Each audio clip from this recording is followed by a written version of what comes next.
Penerimaan anggota Polri mulai dari jalur Bintara dan Tamtama tidak dipungut biaya atau gratis. Hal itu ditegaskan Kepala Biro Penerangan Masyarakat Karopenmas Divisi Humas Polri, Brigjen Pol Truno Yudo Wisnu Andiko.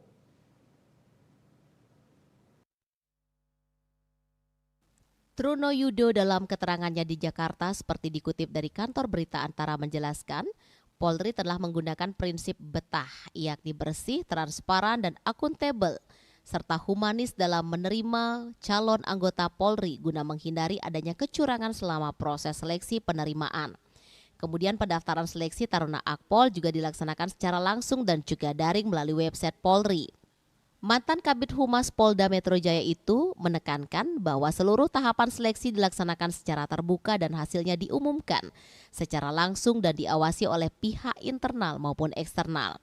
Dicontohkannya untuk ujian psikolog dan akademik dilaksanakan secara serentak dari Aceh hingga Papua, secara daring menggunakan sistem komputer, dan juga terkait transparansi ia menjelaskan dari rangkaian seleksi yang telah dilakukan, kemudian hasilnya akan diumumkan secara terbuka melalui sidang kelulusan.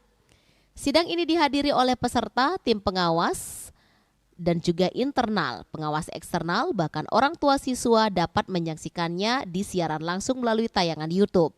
Tidak hanya itu, lanjut dia, seluruh akomodasi selama 4 tahun mengikuti pendidikan juga ditanggung negara, baik pelengkapan atau kelengkapan seragam, konsumsi, fasilitas pendidikan, dan diberi uang saku sampai lulus.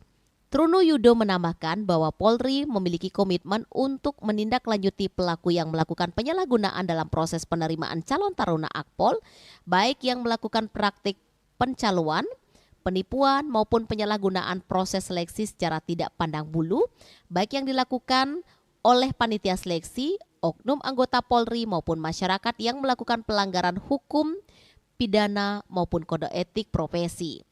Pendaftaran Akpol tahun anggaran 2024 telah ditutup. Saat ini tahapannya masuk ke dalam uji kesamaptaan jasmani diikuti oleh 3.325 calon taruna-taruni di 34 Polda se-Indonesia. Mereka adalah yang lolos tes CAT akademik. Keterangan ini disampaikan Truno Yudo menanggapi pernyataan musisi Ahmad Dhani yang ingin membiayai asisten pribadinya masuk ke dalam Akpol. KMB Bali Pos melaporkan.